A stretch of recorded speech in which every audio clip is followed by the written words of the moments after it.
एक तो इंडी गठबंधन अब है नहीं। सब लोग एक दूसरे के साथ सिर्फ फरोवल कर रहे हैं। कांग्रेस पार्टी भी सीट मांग रही है, लेकिन कोई कितनों सीट पर बिहार में चुनाव लड़ेगा। बिहार में एनडीए की सरकार बनना तय है।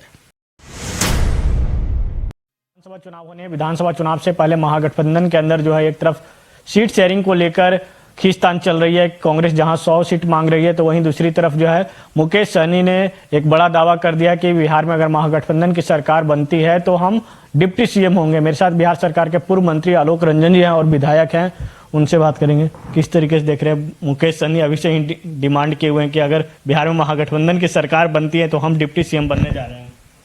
नहीं, देखिए, ये सब जो भी डिमांड कर रहे हैं, एक तो इंडी गठबंधन अब है नहीं। सब लोग एक दूसरे के साथ सिर्फ फरोवल कर रहे हैं।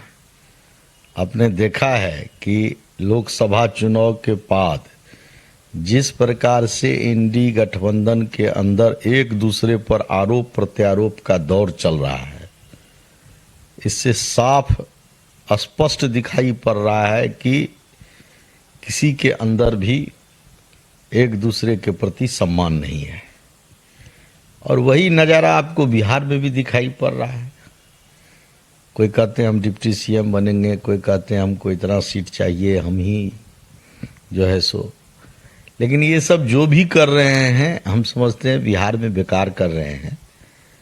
बिहार में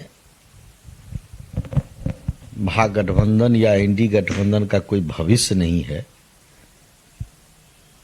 एनडीए गठबंधन इस बार 2025 में 225 सीट का टारगेट है और 225 सीट ला करके फिर से बिहार में एनडीए की सरकार बनेगी, ये सुनिश्चित है। लेकिन लालू प्रसाद यादव कह रहे हैं कि बिहार में जब तक हम हैं, जब तक बिहार में बीजेपी सरकार नहीं बनाएगी। देखिए, लालू जी 2005 के बाद तो लगातार बिहार में एनडीए की सरकार बन रही है। बीच में चोर दरवाजे से 1.5 साल 2 साल उनको रहने का मौका मिला है, जिसमें वो अपना छाप छोड़ देते हैं। जो 2005 से पहले की सरकार थी, बिहार में जिस प्रकार का जंगल राज था, उनको जब भी मौका मिलता वो अपना छाप छोड़ देते हैं।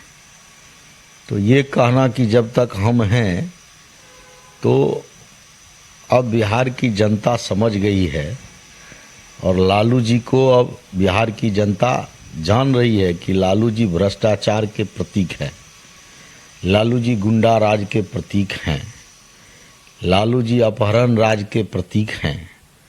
और इसीलिए अब लालू जी से इस सब का कोई असर नहीं पड़ने वाला। अच्छा, लेकिन अभी से कांग्रेस जो है 100 सीट का डिमांड कर रही है और कह रही है कि अगर बिहार में अगर 100 सीट अगर हमको नहीं मिलता है तो हम अकेले भी चुनाव लड़ेंगे। कांग्रेस के कुछ विधायक हैं और सांसद हैं, कह रहे हैं कि बिहार में अकेले लड़ना चाहिए कांग्रेस के भी चुनाव। ठीक है, सबको अपना अपने पार्टी के लिए सीट मांगने का हक है। कांग्रेस पार्टी भी सीट मांग रही है, लेकिन कोई कितनों सीट पर बिहार में चुनाव लड़ेगा। बिहार में एनडीए की सरकार बनना तय है। एक और सवाल, लालू प्रसाद यादव को उनके ही साले आरोप लगाए कि जब ये मुख्यमंत्री थे तो मुख्यमंत्री आवास से अपहरण और फिरौती ली जाती थी। सुभाष यादव हैं, साधु यादव बचाव कर रहे हैं। नहीं, देखिए, ये तो सच्चाई है ना। हम लोग तो कह ही रहे हैं कि 2005 से पहले जो बिहार था, वो वहाँ पर मुख्यमंत्री आवास से अपराध को चलाया जाता था।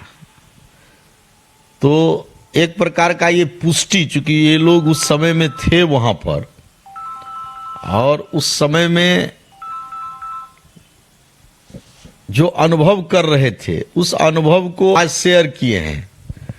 तो ये वो सच्चाई हम लोग जो कहते थे उसकी एक सच्चाई की पुष्टि इन लोगों के द्वारा किया गया, इनके द्वारा किया गया है। तो ये तो हम लोग शुरू से कह रहे हैं, लेकिन एक साले बचाव कि सत्ता संपोषित अधिक अपराध होता था। मुख्यमंत्री आवास से अपराध कराया जाता था। ये तो हम लोगों का शुरू से आरोप है कि जंगल राज था, गुंडा राज था, हाईकोर्ट ने जंगल राज की संज्ञा दी थी। तो ये चीज जो है उसी का एक संपुष्टि है जो सुभाष यादव जी ने कहा है। लिए थे बिहार सरकार के पूर्व मंत्री आलोक रंजन जी और विधायक हैं बीजेपी से। साफ तौर पे उन्होंने कहा कि लालू प्रसाद यादव को लेकर जो सुभाष यादव आरोप जो लगा रहे हैं, तो पहले से ही हम लोग कह रहे थे कि 2005 से पहले क्या स्थिति थी और किस तरीके से फिरौती ली जाती थी और किस तरीके से मुख्यमंत्री आवास से अपराधियों के लिए डील होता था। सहयोगी सोनू के साथ विवेक रंजन, न्यूज़ को पटना।